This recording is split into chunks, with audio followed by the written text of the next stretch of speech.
Hello guys, my name is Kenneth Sison and today I'm going to discuss the shortest seek time first or SSTF. But what is SSTF? SSTF is a this scheduling algorithm prioritize the request which is closest to the current head position. Meaning, yung pina-prioritize niya nga is yung pinakamalapit mismo dun sa current head position niya. Ang advantage lang nito is ang advantage nito sa first come first serve is which is yung mas better yung performance niya since yung nami-minimize niya yung head movement. Then yung disadvantage niya naman is pwede siya mag-cause ng starvation since yung pina-prioritize niya is yung pinakamalapit dun sa my head position. Current head position. So start na natin. Lalabas yung given dyan sa taas. Then, ito. Dito, may graph tayo dyan hanggang 200 yung track dap. 200 pero 199 lang yung Then yung current head position natin is nasa 70. So, ito yung 70, di ba? Yan. Which is, yan. Dito sa given, may kita nyo, 66, 75, 105, 22, 42, 10, 112, 98, and 120. Sa given na yan, ang pinaka malapit sa 70 is yung 66. So, lalagay natin yung 66 dito. Okay. Yan. So, ito yung 70, di ba? Yan, 70. Tapos dito yung 66. Yan. Yan yung 66 since malapit siya. Then, i-trace natin. Yan. Yan. 66. Tapos sunod natin, which is yung pinakamalapit sa 66, which is yung 75. Yan, 75. Gigit na natin. Yan, medyo layo natin. Yan. 75 yan. 75. Iti-trace natin. Paganan. Yan. 75. Tapos yung sunod na malapit is yung 98. Yan, 98. Yan. Bali dito na yung 98. Diba? Yan. Tapos yan.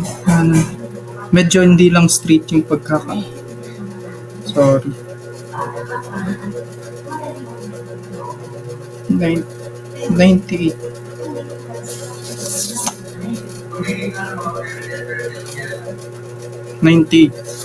Tapos yung sunod naman is yung 105.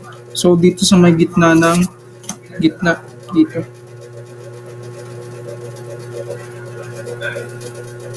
Medyo kapalag mo. Yan, 105.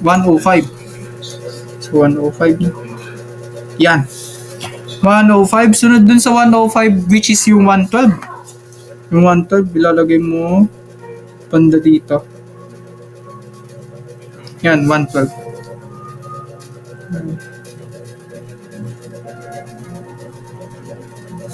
Yan, 112.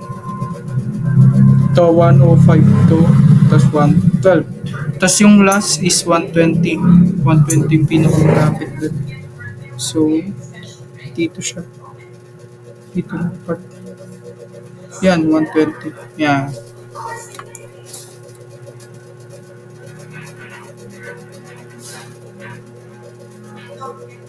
$120. Yan lang.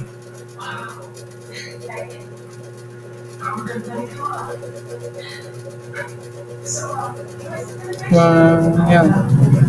Tsaka next is yung pinaka is yung 42.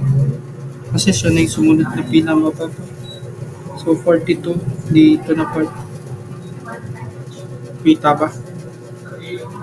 Yan. Dito. Yan. 42 na yan.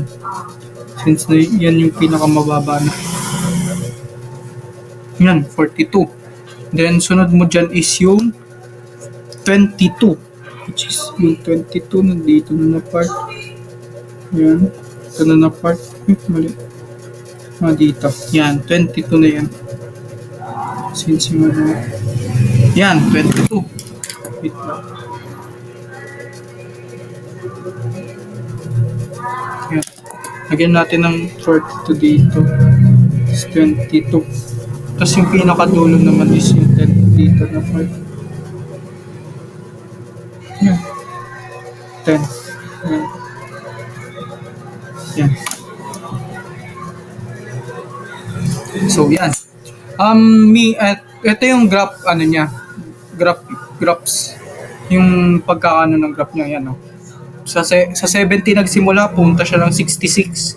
Punta ng 75, naging tas punta ulit ng 98, going to 105, 112, 120. Tas bumaba siya sa 42 kasi nga yun na yung pinakamalapit na pinakamalapit sa 1. Wala nang kasunod yung 120, so bumaba na siya ng 42. Then sunod na dyan is yung 22, then lastly yung 10. Next naman natin is yung solve natin kung ilang tracks yung total niya. So, yan, lipat muna natin. Yan, bale, nagumpisa ka sa 70, ma-minus mo ngayon yung 66 kasi siya yung pangalawa. So, equals mo sa 4. Then, yung current head mo na is nasa 66. 66 na.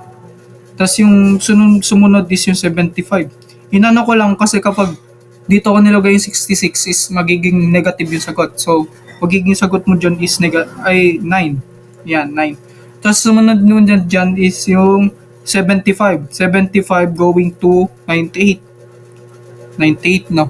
So, ang sagot mo dyan is 23. 23 yung track mo.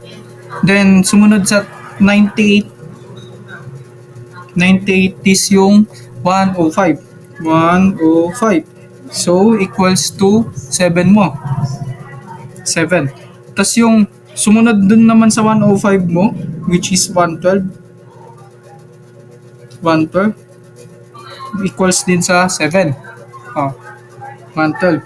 Tapos yung 112, sumunod is 120. 120. So, magiging 8. 8. Tapos yung 120, ngayon, nanggaling ka sa 120, bababa ka into 42. So, magiging equals mo dyan is 78. Tapos ngayon, bumaba ka, nasa 42 ka ngayon, bababa ka hanggang 22.